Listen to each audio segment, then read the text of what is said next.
کہا نہیں آپ ہی بتائیے تعزیہ حلال ہے یا حرام؟ میں نے کہا دونوں ہے، توجہ کیجئے گا۔ اب آپ بھی سوچتے ہوں گے اب تک تو ٹھیک پڑھ رہے تھے، اچانک بہک کیسے گئے؟ کہا نہیں آپ بتائیے تعزیہ حلال ہے یا حرام؟ میں نے کہا دونوں ہے، حلال بھی ہے حرام بھی ہے۔ کہا دونوں کیسے ہو سکتا ہے؟ میں نے کہا سن، حلال زادوں کے لیے حلال ہے، حرام زادوں کے لیے حرام۔ میرے پاس ایک صاحب آئے، کہنے لگے مولانا حضور شیخ الاسلام علامہ مدنی میاں صاحب نے تعزیہ جائز کہا ہے، فلانے نے جائز کہا ہے، فلاں جائز کہتے ہیں۔ تعزیہ کا مطلب آپ جانتے ہیں، اس کا مطلب ہوتا تعزیت، پرسہ دینا، غم میں شامل ہونا۔ اعلیٰ حضرت رضی اللہ تعالیٰ عنہ فرماتے ہیں کہ تجدید غم حرام ہے، یعنی ہر سال غم کو تازہ کرنا حرام۔ اگر امام حسین کی یاد میں آنکھ سے آنسو نکلے اور دل میں درد ہو تو یہ جائز ہے، محبت ہے، ثواب ہے، لیکن سینہ پیٹنا، کپڑے نوچنا، بال نوچنا، تلوار سے، چھری سے، چاقو سے اپنے آپ کو زخمی کرنا، یہ سب ناجائز و حرام اور جہالت کے کام ہے۔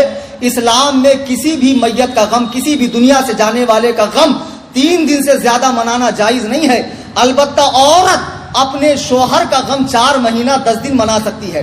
سرکار امام علی مقام کی مظلومانہ شہادت کو یاد کر کے آپ آنسو بہا سکتے ہیں، اصالہ ثواب کر سکتے ہیں، لیکن یہ جو تعزیہ بنانے کی بری بدعت ہے، اس کو مختار ثقفی نے شروع کیا تھا، جس نے بعد میں نبی ہونے کا دعویٰ کیا، اور ہندوستان میں اس کو تیمور لنگ لے کر آیا اس بری بدعت کو، اور پورے ہندوستان میں یہ بدعت ہو گئی کہ 10ویں محرم الحرام کو اپنے ہی ہاتھوں سے بنایا ہوا وہ لکڑی کا وہ خوبصورت پنیوں اور پلاسٹک کا ایک تیار کر لیتے، مینارہ وغیرہ، گنبد وغیرہ، اور اس کو لے کر چلتے ہیں۔ پھر کوئی اس میں دھاگا باندھ رہا ہے، کوئی اس کے آگے گر پڑ رہا ہے، کوئی اس پہ نذرانے پیش کر رہا ہے، کوئی اس کو پھول ہار چڑھا رہا ہے، اندر نقلی قبریں بنائی جا رہی، کوئی فاتحہ پڑھ رہا ہے، کوئی سمجھ رہا ہے اس میں امام حسین ہے۔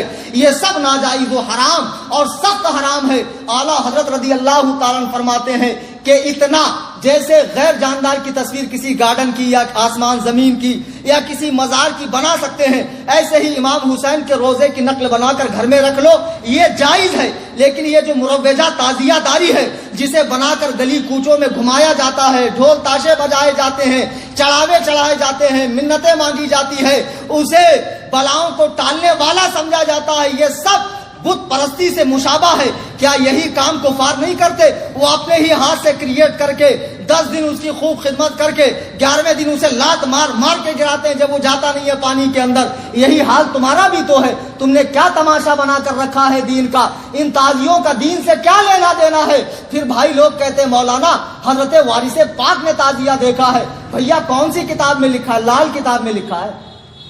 کوئی لال کتاب میں لکھا ہو تو الگ بات ہے، اگر کوئی مستند کتاب میں ہے تو قیامت کے لیے اٹھا رکھا ہے، لا کر دکھا دو نا یار۔ میں بھی دولہا کھیلتا ہوں 10ویں محرم کو، پھر میرے بھی آنگ میں آئے گا۔ کیوں انتظار کر رہے ہو بھائی؟ وارث پاک کو بدنام مت کرو۔ اور بالفرض اگر وارث پاک نے دیکھا بالفرض، تو وارث پاک نہ قرآن ہے، نہ حدیث ہے، نہ اجماع ہے، نہ قیاس شرعی ہے۔ کسی کے ذاتی عمل کو دین میں حجت نہیں بنایا جا سکتا ہے۔ دین میں حجت بنے گا قرآن، حدیث، اجماع، قیاس۔ کسی کا ذاتی عمل دین میں حجت نہیں بن سکتا ہے۔ مولانا حشمت علی خان صاحب کو کوئی پرابلم تھی، انہوں نے اوجڑی کھانا شروع کیا ڈاکٹر کے مشورے سے، اس کا حل اوجڑی سے ہی تھا۔ بعد کے مریدوں نے اوجڑی کو سنت سمجھ لی۔ ارے بھائی انہوں نے کوئی پرابلم سے کھایا، سنت تھوڑی ہے اوجڑی کھانا، تو مکروہ تحریمی۔ لیکن کیا سمجھایا جائے؟ تعزیہ داری ایک بری رسم ہے، اتنی بری رسم، اتنی قبیح رسم جو امام حسین کے مقصد پہ پانی پھیرتی ہے، امام حسین کے مقصد پہ، ان کی قربانی پر پانی پھیرتی ہے۔ مجھے بتاؤ تو سیدہ کے لال نے 3 دن تک بھوکے پیاسے رہ کر اپنا پورا گھر بار کیوں لٹایا؟ اس لیے لٹایا کہ رسول اللہ کا دین ہرا بھرا رہے، قیامت تک رہے، لوگ فاسق و فاجر کی اطاعت سے بچے، لوگ دین میں بدعات و خرافات ایجاد کرنے سے بچے۔ آج وہابی دیوبندی کہتے ہیں سارے بدعاتی بریلوی ہیں، بریلوی علماء بدعات کرت نہیں کرتے، ان کے حلوے بند ہو جائیں گے، ان کے مانڈے بند ہو جائیں گے، ان کے ملیدے بند ہو جائیں گے۔ تم نے میری تقریر سنی ہے اور میں کتنا پکا بریلوی ہوں تمہیں معلوم ہے۔ میں اعلیٰ حضرت کی فکر کو عام کرتا ہوں،